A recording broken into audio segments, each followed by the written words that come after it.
Hello! My name is Liz and welcome to Flexible Schedule Baking. Today we are making chocolate cupcakes. This is my favorite chocolate cake recipe. I use it for round cakes as well as cupcakes. This is also the base for my cake pops. It's a very simple recipe but absolutely delicious. I'm just going to really quickly go over the ingredients that we're going to be using. We're going to use all-purpose flour, regular white granulated sugar, baking cocoa, vegetable oil, vanilla, 2 eggs, baking soda, and just a tad of salt. We'll also be using some hot water from the sink. You're going to need a muffin tin with some cupcake liners. Depending on the size of your scoop, you should get 12 to 18 cupcakes out of this recipe. If you have on hand either a large cookie scoop or an ice cream scoop, this is typically the perfect size for a perfect rounded cupcake. If you don't, about 1/4 of a cup of batter per cupcake is just about right. All right, so to get started, we're going to mix our powder ingredients in our large bowl. We're going to do 1 cup of flour. Remember, when you're measuring flour, we want to be careful not to pack or compress our flour. We need to keep it light and airy so that we don't get too much by weight. One method to do this is to sift our flour into our measuring cup very gently. There are special contraptions you can buy for your kitchen that will actually sift and sprinkle your flour in, but not very many families have these on hand, and so I find this method to be just as well. Make sure when you're scooping that you're gently brushing off the top or shimmying the top off so that your scoop is nice and level, no mountains built up.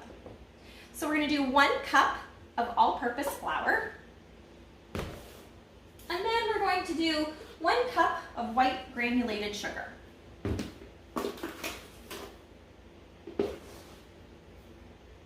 a 1/2 cup and 1 cup. Then we're going to do 6 tablespoons of cocoa powder. 6 tablespoons of cocoa powder is 1/4 of a cup plus 2 tablespoons.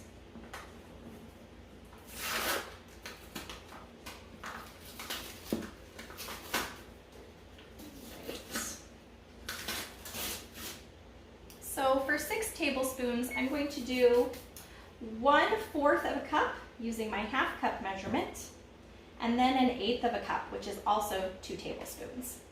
If you just want to do the tablespoon measurement, it's just 6 tablespoons, but 4 tablespoons equals 1/4 of a cup.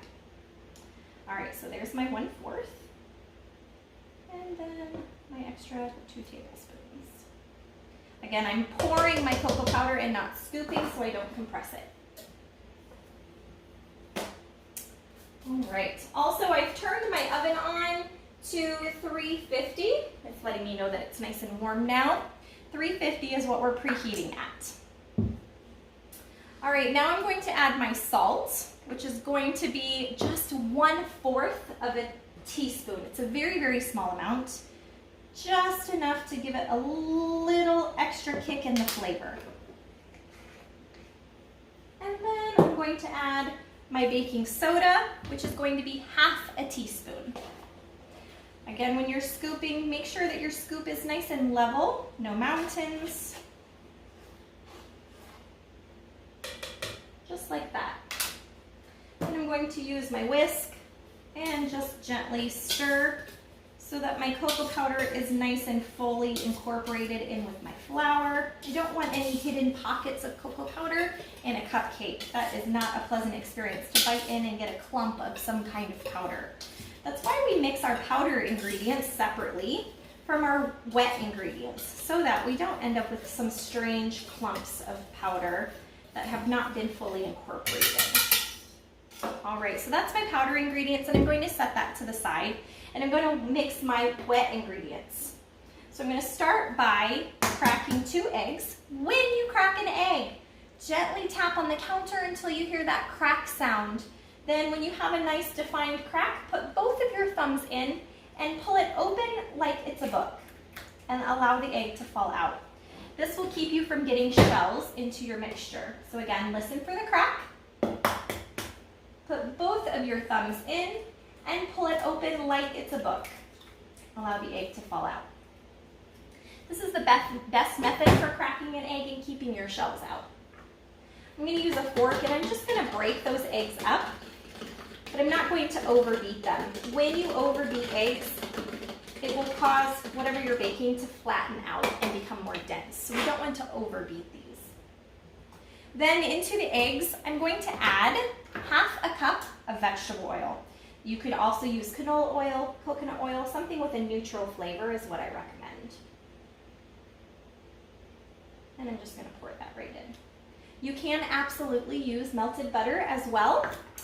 Leave out the salt if you use melted butter, and it does add an extra layer of flavor to your cake. This is a very neutral chocolate cake.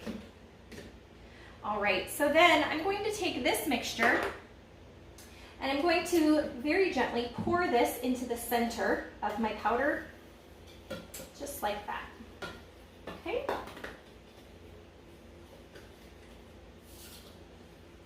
Get a nice pasty consistency. Then we're going to add some hot water. The purpose of the hot water is the heat allows the flavor of the cocoa powder to bloom. It opens up the flavor of the cocoa powder to give you a deeper level of chocolate. Using a nice hot liquid allows that to happen. You can, for an added level of flavor, you can use hot coffee as well and give it more of a mocha flavor. So we're going to do half a cup of hot water from the sink.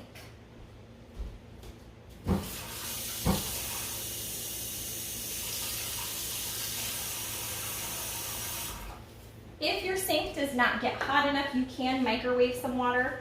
My tap gets fairly hot. So I've added that in and I'm going to mix that so that this pasty consistency I have in here will loosen up. Make sure it's not clumpy. We don't want any major lumps. Okay. And then the last thing that we're going to add to this batter is vanilla. Whenever we're baking with vanilla, we want to try to add it last. Vanilla is an alcohol base. All extracts are an alcohol-based liquid. And when you mix an alcohol-based liquid, it begins to evaporate fairly quickly. So if you add the vanilla too early on into your baking, as you stir, it will begin to evaporate and you will lose some of your flavor in that evaporation process. So by waiting to add the vanilla until the very end, we're keeping all of that awesome flavor in our mixture. All right, so now you can see that I've added the water. It's a very loose, liquid batter. That is what you want, okay? All right, and then last thing, we're gonna add that 1 teaspoon of vanilla. This is an awesome measuring cup by Anchor. It has teaspoons and tablespoons as well as ounces. Anything that you would pour into is meant to be a liquid measuring cup, whereas these type tend to be intended more for dry goods because it's easier to tell when it's level. When you have something that has lines on the sides, it's more intended for liquid because you can get an exact measurement with a liquid, whereas a powdered ingredient, it would be more difficult. So 1 teaspoon of vanilla right into the batter and mix just until incorporated. Okay, just like that. I'm going to stick this whisk in the spoon, or in the sink. And then I'm going to take my muffin tin here, and I'm going to scoop the batter into equal parts. Part of the reason I like to use a scoop like this is it gives me an exact measurement to make sure that my cupcakes are all equal size. Just going to pour it right in there. You can also use a 1/4 of a cup measuring cup. I find that this is the perfect size. Remember, when you're baking, we don't want to lick our fingers or our tools. We want to keep things as clean as possible. Always begin with a clean surface, clean dishes, and clean hands. As you're done baking, make sure you're cleaning up your mess, you're putting your ingredients away, you're cleaning up your counter space, taking care of your dishes, all of those things. If you are responsible for the baking, you are also responsible for the mess. Don't leave the mess for the adult in your life to have to clean up. You are the creator of the baked goods and the creator of the mess. So take care of your stuff. All right. I'm just gonna keep scooping until all of our batter is done. Like I said before, depending on the size of your scoop, you'll get 12 to 18 cupcakes out of this recipe.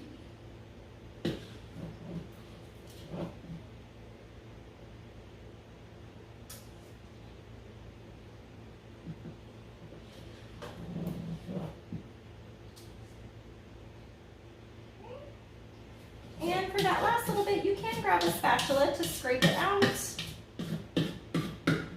or you just use your scoop to get the sides, just like that. All right, so for this batch, I got 15, which is pretty average. These are going to go into the oven for about 16 to 18 minutes. What you're looking for is a nice matte, flat finish on the top where they don't look glossy anymore. And if you very gently tap the top of the cupcake, it should spring back and not create a dent. If it creates a dent when you tap the cupcake, it's not done. When you tap it and it springs back and you can't tell that it's been touched, it's finished. You can also use a toothpick to stick down in the center, and when the toothpick comes out clean, they're done. Feel free to send me a message if you have any questions about this recipe, or you can post in the classroom. Thanks, and I hope you enjoy your cupcakes. I'll see you next time for decorating.